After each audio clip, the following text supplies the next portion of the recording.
Hi, it's Alek, and it's another month, so we are starting to roast our new coffee of the month, and this time it's actually coffee from Guatemala. It's Castillo, natural, from Buenos Aires, so we expect slightly less density than previous month coffee, and roaster is almost ready, so let's do it.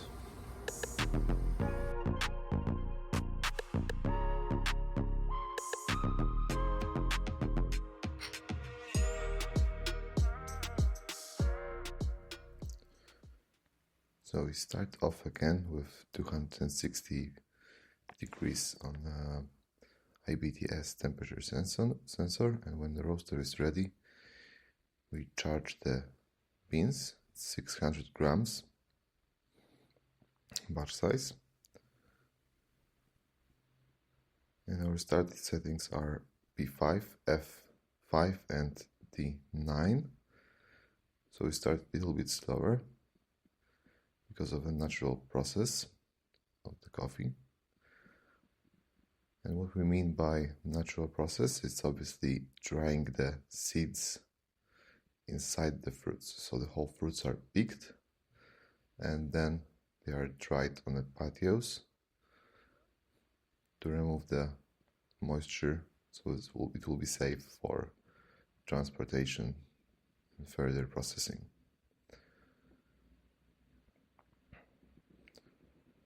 This technique is called soaking, and it's used for lower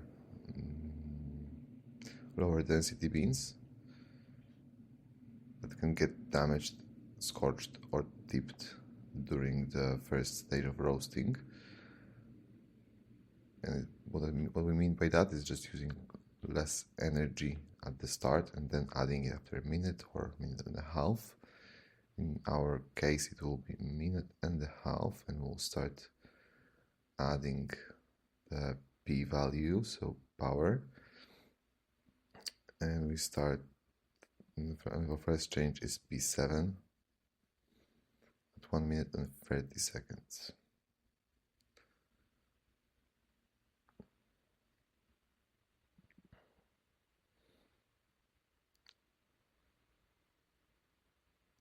As you can see, I'm still checking the beans for any signs of defects, like mentioned, tipping and scorching. Haven't seen any, so we're good to go.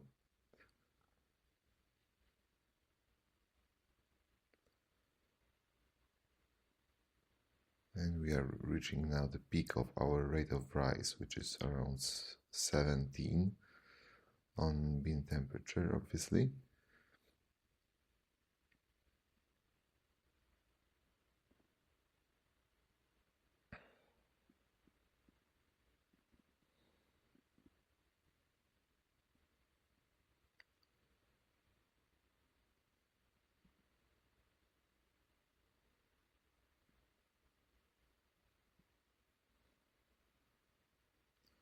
Now we are looking for any color changing, so we'll see if it will happen earlier or later than usual with soaking technique. I think because of different energy application, we can expect everything to be slightly slower or later in the roast.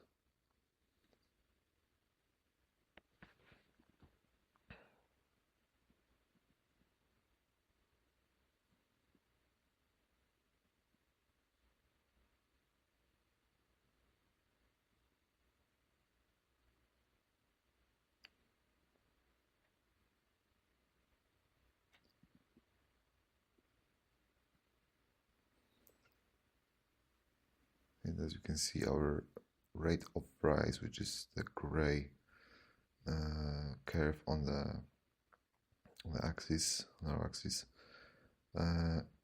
it's quite high, and it remains its highness.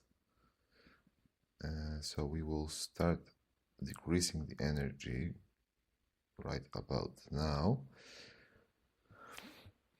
so it won't go higher than we want, because we want to slow down the roast. And we off to P6. And we have our color change as well at the same moment. So it's 150 degrees Celsius.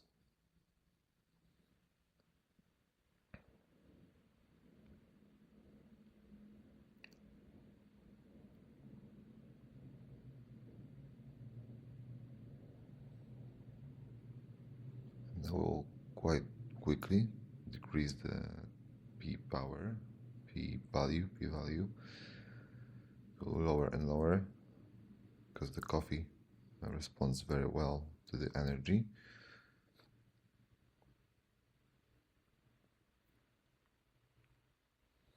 And we want to avoid any flicks, so increases in the rate of rise, which can lead to slightly over roasted flavor, even if the color will be light.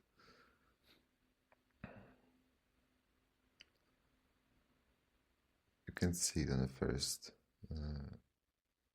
side of the coffee, but then when you will cup it alongside with the one without any rate of rise increases, you will definitely be able to taste it. And now we are at P4, and we will have one more change of power, like a minute or so.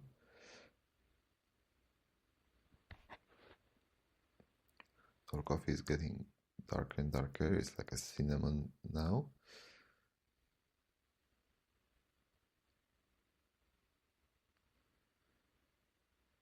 As you can see, I'm getting prepared for marking first crack. Last time it was around 183 Celsius degrees, but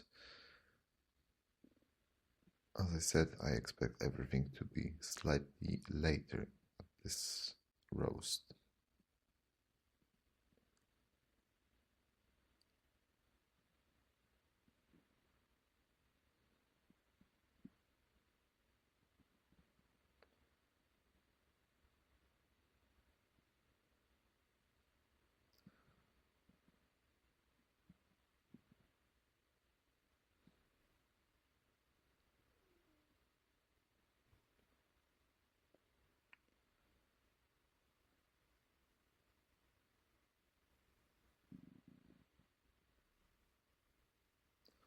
So I'm looking for this first signs of first crack.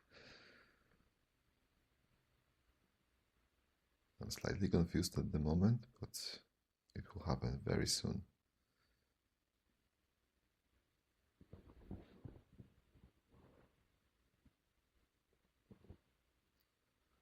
Now, this particular coffee is pretty quiet,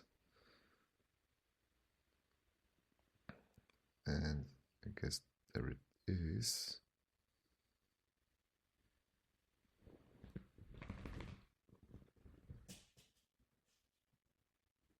Yes, there it is. This is the first crack point, so it's 189 degrees Celsius, and we decrease our P value to 3, and it will be our last change of power, because we don't want to get too low on the power input, because we don't want to extend the roast, overly extend the roast. So now I'm doing one more change, which is actually fan value, which is F to F6. So we have increased the airflow in the roaster. It also helps with the chaff, so there's less chaff at the end. And now F7 as well.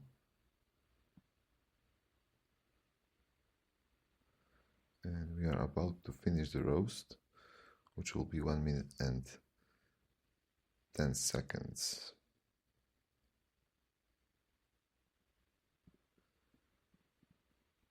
Let's move on to brewing. Cheers. So now it's time to brew our lovely Guatemalan coffee. We'll brew it with the aeropress, and we will use very simple recipe. It's my favorite brewer when I want to brew coffee only for myself. And we'll start with pre-wetting the paper filter. I will do it on a spare mug on the side here.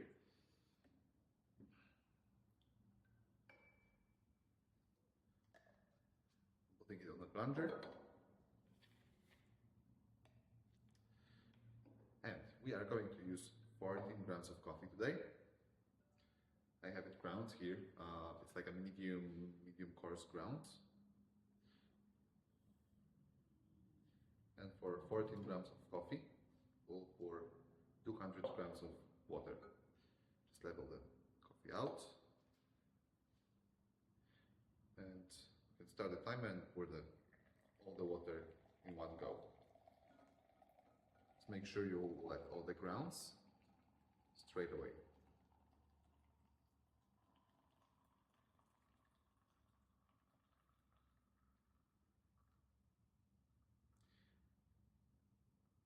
Now it's time to give it a small stir.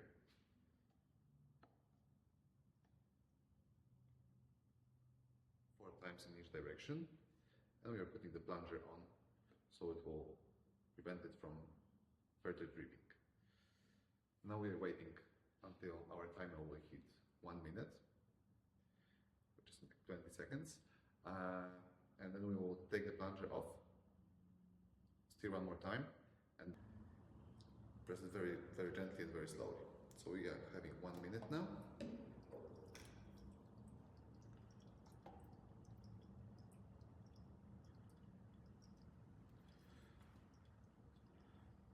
Take it off the scale, don't press it on a scale, never.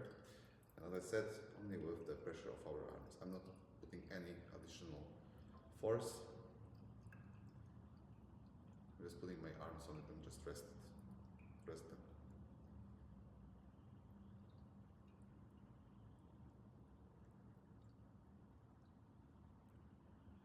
I found out that when you press AeroPress with additional pressure, they usually tend to taste very astringent because of the channeling that is due to the forced water pressure. You can press it all the way to the end. There is no bitterness when hissing starts. Okay, there we go. We have our cup of coffee.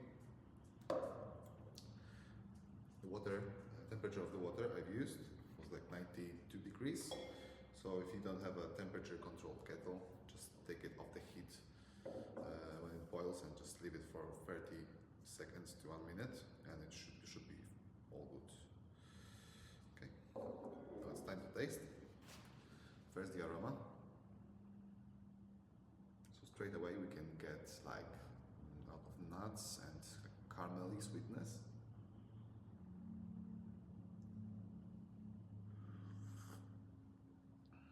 And in flavor we can get like processed berries, from like jammy kind of berries that are also like caramelly as well, and gives you like very milk chocolate like flavors with long and fruity bitterness kind of aftertaste. That's very pleasant actually. And it's also super sweet, as you can expect from natural. I think it's great coffee. So if you still don't have your coffee for this month, feel free to grab a bag for yourself. Cheers.